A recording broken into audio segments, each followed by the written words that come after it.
आखिर तलाक क्यों? आज अभिनव पूरे 10 वर्ष का हो चुका है। जहां उसे अपने जन्मदिन आने की खुशी है, तो वहीं उसके दिल में यह कशमकश बना हुआ था कि आने वाले बर्थडे पार्टी में उसके पापा मम्मी साथ होंगे या नहीं। अभिनव अपने पापा मम्मी दोनों को ही बराबर प्यार करता है और वह दोनों को एक साथ देखना चाहता है, लेकिन उसके चाहने से कुछ नहीं होता, क्योंकि उसके पापा मम्मी को ही एक दूसरे के साथ रहने में कोई दिलचस्पी नहीं थी। आज से लगभग 15 साल पहले अभिनव के माता पिता सुरभि और विनय की शादी हुई। यह उनकी लव मैरिज थी। दोनों के ही घर वालों ने हामी नहीं भरी थी। उसके बावजूद भी वे एक दूसरे के साथ जीवन बिताने के लिए भरपूर कोशिश कर रहे थे। दोनों की ही जाति अलग अलग थी, लेकिन उसके बावजूद उन दोनों ने इस बात की परवाह नहीं की और हमेशा एक दूसरे का साथ दिया। जब घर वालों ने देखा कि दोनों के बीच में सच्चा प्यार है, तो उन्होंने खुशी खुशी सुरभि और विनय की शादी करवा दी थी। दोनों एक साथ जीवन बिता रहे थे और लगभग 5 साल बाद उनके जीवन में अभिनव ने प्रवेश किया। शुरू में तो सब कुछ बिल्कुल ठीक था, लेकिन धीरे धीरे स्थितियां बदलने लगी थीं। जिसका जिम्मेदार कौन है, यह कोई भी समझने को तैयार नहीं था। विनय अपने परिवार को खुश रखना चाहता था और ज़्यादा पैसा कमाने की सोच कर वह अपने ही परिवार से दूर होता जा रहा था और ज़्यादा समय ऑफिस में ही बिताता और कहीं ना कहीं खुद को काम में लीन कर चुका था। घर में रहकर सुरभि पूरा दिन काम करती और यहाँ तक कि अभिनव को भी संभालती। शुरू में अभिनव को संभालने के लिए उसने एक मेड रखी थी, लेकिन बाद में उस मेड के काम सही नहीं करने की वजह से उसे भी निकाल दिया गया। धीरे धीरे सुरभि के मन में भी चिड़चिड़ाहट होने लगी थी और वह विनय से इस बात को लेकर बहस करने लगी थी।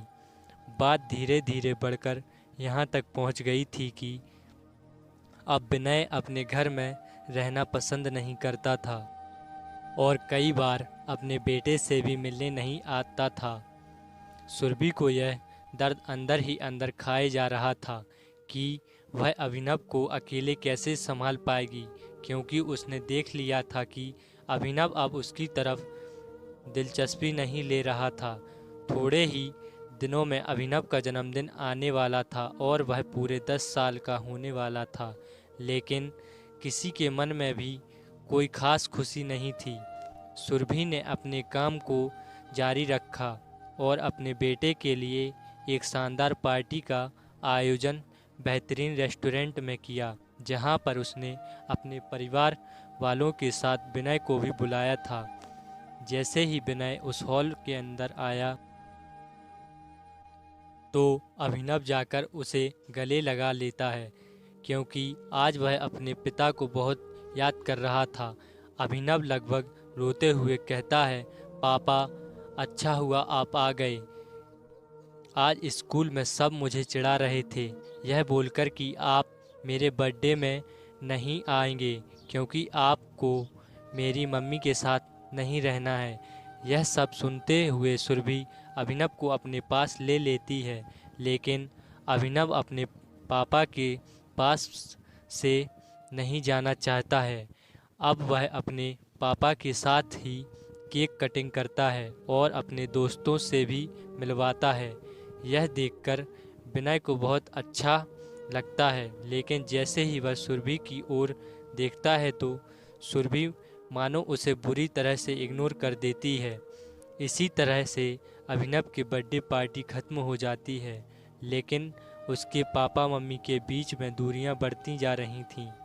घर में सभी लोग भी इस तैयारी में लगे हुए थे कि कहीं ना कहीं उस बच्चे की वजह से दोनों एक हो जाएं, लेकिन ऐसा हो नहीं पा रहा था। और एक दिन अचानक विनय उनके घर आकर तलाक के पेपर दे जाता है, जिसे देखकर सुरभि अचानक रोने लगती है और अभिनव को कुछ समझ नहीं आता है। अभिनव अपनी मम्मी के पास जाकर कहता है, मम्मी रोते नहीं हैं, पापा से बात मैं करूँगा तो सब कुछ ठीक हो जाएगा। यह सुनकर वह और ज़ोर से रोने लगती है और अभिनव को गले लगाते हुए कहती है, अब कुछ ठीक नहीं होगा बेटा, और अब हम इस शहर को भी छोड़ देंगे क्योंकि यहाँ हमारा कुछ नहीं है। अभिनव के लिए यह समझाना आसान नहीं था, लेकिन उसने उन तलाक के पेपर को देख लिया और कुछ कुछ समझने की कोशिश की। आधुनिक समय में तलाक का नाम हर कोई जानता है और उस पे छोटे से बच्चे को भी इसकी समझ हो चुकी थी कि उसके पापा ने मम्मी से अलग होने का निश्चय कर लिया है। इस बात को 2 ही दिन हो पाए थे कि अचानक उनके घर में विनय आ जाता है और विनय का हाथ पकड़कर अभिनव उसे सोफे पे बैठा देता है और प्यार से कहता है, पापा आखिर तलाक क्यों लिया जाता है? मम्मी तो कुछ बता नहीं रही हैं, आप ही बता दीजिए। अब तो मैं बिग बॉय हो गया हूँ और मैं घर की हर जिम्मेदारी उठा सकता हूँ, लेकिन फिर भी बिग बॉय को भी गॉडफादर की ज़रूरत पड़ती है और मेरे गॉडफादर तो आप हैं। मैंने कहीं पढ़ा है कि जब तक बच्चे के सिर पर माता पिता का हाथ नहीं होता तब तक वह सफलता प्राप्त नहीं करता, और मैं अपने जीवन में सफल होना चाहता हूँ और आप लोगों का नाम रोशन करना चाहता हूँ। ऐसे में अगर आप हमसे अलग हो जाएं और हम दूसरे शहर में चले जाएं तो मैं सफल नहीं हो पाऊँगा। उसकी प्यार भरी बातों को सुनकर विनय की आंखों में आंसू आ गए और विनय ने मन में खुद से सवाल किया, आखिर तलाक क्यों? दूर से खड़ी खड़ी सुरभि अपने बेटे की बात को सुन रही थी और समझने की कोशिश कर रही थी कि उसके कोमल से मन में क्या असर हो रहा है और जिसका असर आने वाले फ्यूचर में ही दिखाई देगा। अचानक विनय सुरभि के पास जाता है और बड़े ही सहज स्वभाव से कहता है, मैं जानता हूँ कि कमी हम दोनों में थी और गलती भी हम दोनों की ही थी। हम अपनी गलती की सज़ा इस मासूम से बच्चे को नहीं दे सकते, क्योंकि ना जाने क्यों इसकी प्यारी बातों ने आज मेरा दिल भर दिया और मैं कुछ कहने के लायक नहीं रहा। हमें इस बात में फिर से भी सोचना होगा। सुरभि ने भी हाँ में सिर हिलाया और कहा, तुम सही कहते हो। आखिर यह तलाक क्यों होना चाहिए? तुम्हें याद है हमने कड़े संघर्ष के बाद एक दूसरे का साथ प्राप्त किया था और फिर हम कितना खुश थे। अचानक यह बात कहाँ से आ गई कि हम एक दूसरे से दूर हो गए और आज इस मुकाम पर खड़े हैं कि हमें एक दूसरे से अलग होना पड़ेगा। तभी उनकी बात में शामिल होकर अभिनव ने कहा, मुझे भी समझ नहीं आ रहा है आखिर तलाक होता क्या है और क्यों मेरे मम्मी पापा एक साथ नहीं रह सकते। अब दोनों पति पत्नी उस मासूम से बच्चे के सवाल का जवाब नहीं दे पाए और फैसला लेते हैं कि अपनी ज़िंदगी को उस बच्चे के लिए एक साथ बिताएंगे।